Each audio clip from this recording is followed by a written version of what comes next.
Essa vai foi uma encomenda de um amigo meu, então ela já começou com uma pressão totalmente diferente. Não era uma peça pra eu ficar testando coisa até dar certo e se desse errado, paciência. Ela precisava ficar boa.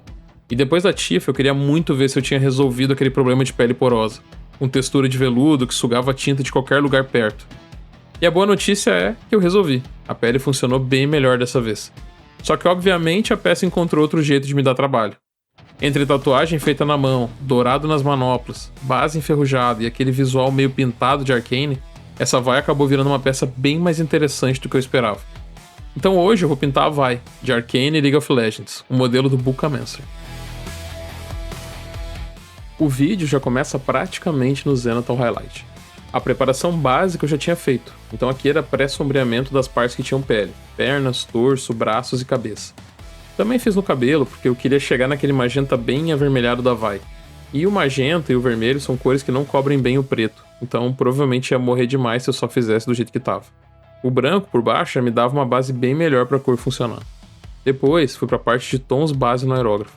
E comecei pela pele, porque depois da Tifa eu tava meio desconfiado dessa etapa. A pele é uma das partes que mais me dá trabalho, e eu queria ver se o problema da porosidade tinha sido resolvido mesmo. Dessa vez eu usei um primer diferente, cuidei mais da distância do aerógrafo, da pressão e da diluição. E funcionou. A pele ficou lisa, não ficou com aquela textura de veludo. Não ficou sugando tinta onde não devia, igual um buraco negro. Não vou dizer que nunca mais vai acontecer, que basta eu falar isso pra dar ruim na próxima peça, mas nessa aqui já foi um avanço enorme. Só que como eu não consigo fazer só o básico e ficar quieto, eu resolvi testar uma coisa nova, que eram sardas da vai. Ela tem essas manchinhas bem sutis na pele, em algumas versões que eu vi, e eu achei que seria um detalhe legal de trazer pra estátua. Baixei bastante a pressão do aerógrafo e fui aplicando bem de leve por cima. Em algumas áreas funcionou, em outras eu passei do ponto. Aí eu tive que voltar, corrigir o excesso, recuperar alguns sombreamentos que tinham perdido saturação, usei Candy Ink da Green Stuff World para trazer um pouco dessa cor de volta. E aqui fica uma coisa que eu tô aprendendo na prática. Quando for testar uma técnica nova, testa uma coisa por vez. Não inventa 5 técnicas novas na peça. Porque quando dá ruim, tu nem sabe qual delas foi o problema. O ideal é fazer a maior parte com o que tu já sabe que funciona, e colocar 1 ou 2 coisas novas no meio do processo. Assim tu evolui sem transformar a peça inteira numa aposta. Depois da pele, já aproveitei que eu tava com o aerógrafo montado e fiz a base do cabelo e dos sapatos. O cabelo foi para esse magenta mais avermelhado, os sapatos também puxam para um tom meio magenta, meio vinho. Quando eu já tô no ritmo do aerógrafo, tento adiantar tudo que for cor base. Economiza tempo e evita ficar preparando e limpando o aerógrafo toda hora. Depois disso, selei a pele e deixei curar. Principalmente porque essa peça ainda tinha tatuagem por cima da pele. Então quanto mais resistente a camada de baixo tiver, melhor. Se alguma coisa borrar depois, fica muito mais fácil limpar sem destruir tudo que já foi feito. Com a pele selada, fui para a base. E a base dessa vai foi uma das partes mais soltas do processo. Eu já tinha pintado bases parecidas em outras peças do Bukkamancer, a Jinx por exemplo. Então eu mais ou menos sabia o caminho. Chapa velha, metal destruído, ferrugem, sujeira. Bem essa pegada de escombros. E aqui eu usei bastante wet blending, misturando as cores direto na peça, sem ficar esperando tudo secar certinho. E para esse tipo de coisa eu gosto muito de usar tinta mais barata, de artesanato mesmo. Parece até ruim falar isso, mas a cobertura mais fraca dessas tintas ajuda muito em superfície enferrujada e irregular. Ela não cobre tudo de uma vez, ela deixa mancha, deixa variação, deixa transição. E numa base de metal velho, isso é exatamente o que eu quero. Fui colocando as cores pensando onde a ferrugem ia escorrer, onde a sujeira ia acumular, onde o metal ia estar mais escuro ou mais gasto. Às vezes eu deixava a tinta mais molhada e misturava direto, e às vezes eu vinha com o pincel mais seco, quase que nem um dry brush, só para marcar a textura. Foi um processo meio caótico, assim, bem rápido, mas funcionou melhor do que eu esperava. A base inteira deve ter ficado pronta em menos de meia hora de pintura real. Claro que não é sempre que dá para trabalhar assim, tem peça que exige controle, mas quando a base permite esse tipo de liberdade, é muito bom. Chega a dar um descanso no meio do processo. E para reforçar a ferrugem, usei uma tinta barata num tom siena, aquele marrom mais puxado pro vermelho que eu uso bastante para ferrugem. Cheguei a pensar em jogar um wash por cima, mas gostei tanto do resultado que eu achei melhor parar. Às vezes a melhor decisão é não mexer mais antes de estragar. Depois da base, eu parti para a máscara. Nessa etapa, o corpo ainda estava com muito tom de pele, magenta e branco do pré-sombreamento. Só que a vai tem bastante área preta nessa versão. Calça, manga, partes da roupa, detalhes do corpo. Até dava pra fazer tudo no pincel, mas ia ser muito mais lento e menos uniforme. Então mascarei as partes que precisava proteger com fita e com aquela borracha moldável, tipo limpa-tipos, que ajuda bastante nos contornos mais chatos. Não vou mentir, no começo eu não gostava muito de mascarar. Parecia uma etapa chata, uma coisa que só atrasava. Mas quanto mais eu uso e mais eu vou melhorando, mais eu vejo que é o contrário. Tu perde coisa de 15, 20 minutos mascarando, mas economiza muito mais tempo depois. O aerógrafo acelera o processo. A máscara só permite que ele faça isso sem destruir o resto. E outra coisa, eu gosto de esperar a tinta secar bem antes de tirar a máscara. Porque se tu remove com tinta molhada e encosta sem querer em outra parte, aí tu cria um problema completamente desnecessário.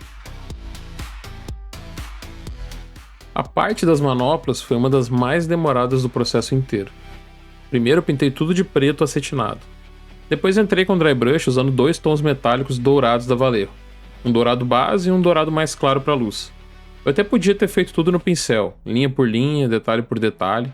Só que o dry brush trazia uma coisa que eu queria pra Vai, que era um desgaste. Essas manoplas não precisavam parecer nova, elas precisavam parecer usada, batida, arranhada, como se realmente estivesse em combate. E aqui teve uma descoberta interessante. Os painéis da armadura têm borda dourada e miolo preto. Quando tu faz dry brush, é óbvio que o dourado acaba entrando um pouco onde não devia. Ele borra, ele suja, ele deixa a textura. Só que nesse caso isso ajudou. Porque depois, quando eu fui recuperar os pretos internos nos painéis da manopla, usando o pincel, essa textura irregular do dry brush deixou tudo mais permissivo. Eu não precisava criar uma linha perfeita, preta, super dura, separando o dourado do resto. O dourado já estava quebrado, já tinha falha, já tinha desgaste. Então o preto entrava ali de um jeito mais natural e fácil. Até porque a base, antes de aplicar o dourado, era preto. Se eu tivesse pintado o dourado liso com cobertura perfeita, qualquer correção preta por cima ia aparecer uma borda dura, artificial. Mas com o dry brush já deixou essa transição meio quebrada, o resultado ficou mais orgânico. Deu trabalho? Deu. O tempo que eu ganhei fazendo dourado rápido, só no dry brush, eu gastei depois recuperando o preto. Mas acho que valeu, porque o acabamento ficou com mais vida. E tem partes ali que, onde eu fosse aplicar o dourado que ia ser bem mais complicado de chegar para fazer certinho do que só usando o dry brush. Assim acaba trazendo uma profundidade bem interessante. E eu gosto desse tipo de coisa, assim, de parecer usado, parecer que aquilo existe, que já passou por atrito, por pancada, que tem história na peça. E claro que depende também de cada estátua. Tem algumas que pedem um acabamento mais limpo, mas para Vai isso encaixou muito bem. Aproveitei que eu já estava com o preto na mão e completei outras partes do corpo, como a calça e as mangas. Se tu curte esse tipo de vídeo mais focado em processo real, erro, correção e decisão de pintura, deixa o like aí e se inscreve no canal. Isso ajuda muito a continuar trazendo peça nova por aqui. Depois disso, praticamente acabou a parte de aerógrafo. Aí começa aquela parte que não tem muito segredo, é sentar e trabalhar no pincel. Trabalhei as partes brancas da calça rasgada e a regata que a Vai usa por baixo da armadura. Fiz bastante wet blending, tentando deixar os recessos mais escuros e as partes altas mais claras, sem deixar tudo numa cor chapada. E a Arcane tem um visual muito específico, parece pintura digital, com bastante pincelada aparente, muita textura, muita marca de cor. Eu quis trazer um pouco disso para a estátua onde eu consegui. Numa escala maior, tipo 1:6, talvez desse para empurrar isso bem mais. Só que nessa escala aqui, que é 1:8, é um mais limitado. Se tu exagera demais, acaba que mal aparece também. Então fui colocando textura só onde fazia sentido. A parte acolchoada das luvas ali perto do antebraço também foi toda no pincel. Eu não queria mascarar por cima do dourado e tentar aerografar ali dentro.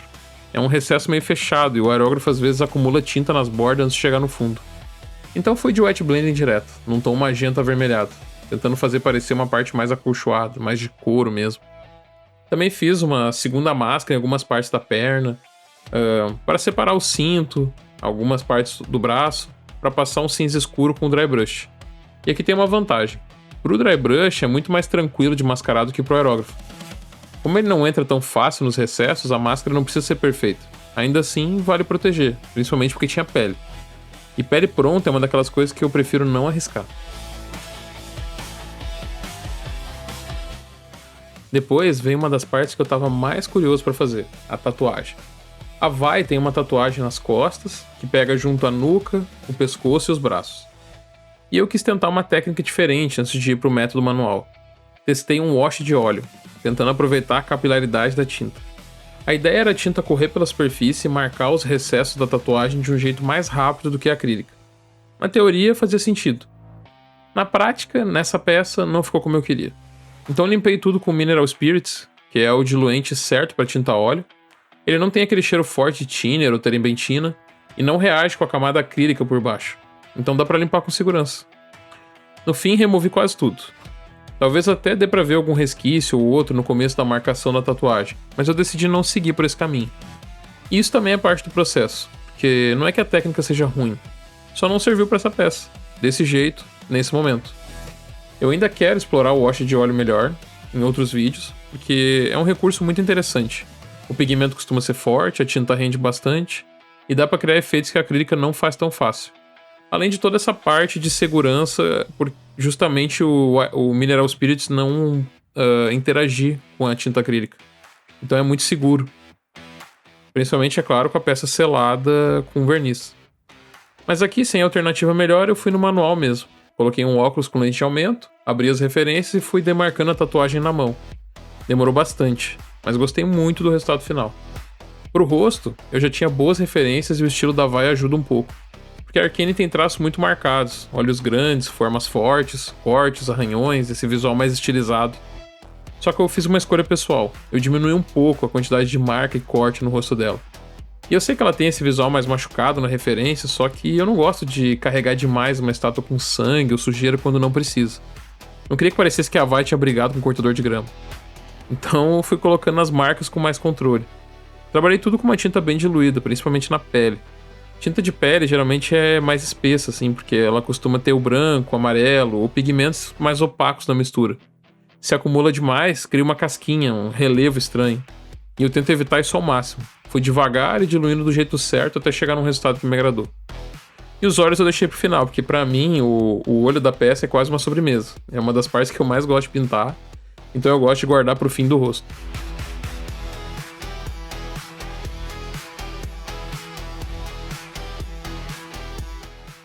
O fim do processo não teve uma etapa enorme.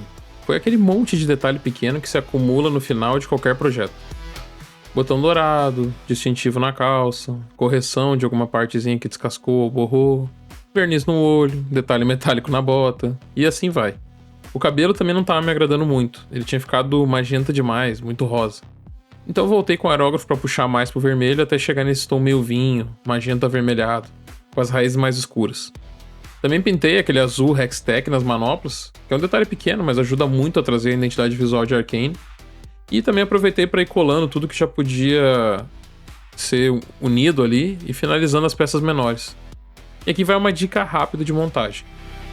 Quando a peça tem pé separado da perna ou qualquer encaixe que dependa da base para ficar alinhado, eu gosto de usar a própria base como guia.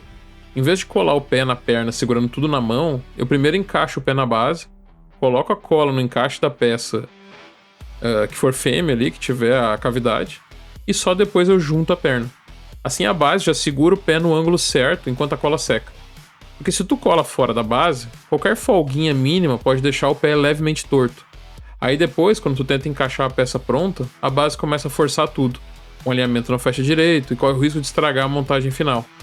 Até na questão do equilíbrio, às vezes o personagem fica parecendo que tá caindo ou que tá meio curvado. É uma coisa pequena, mas evita um estresse bem chato no final.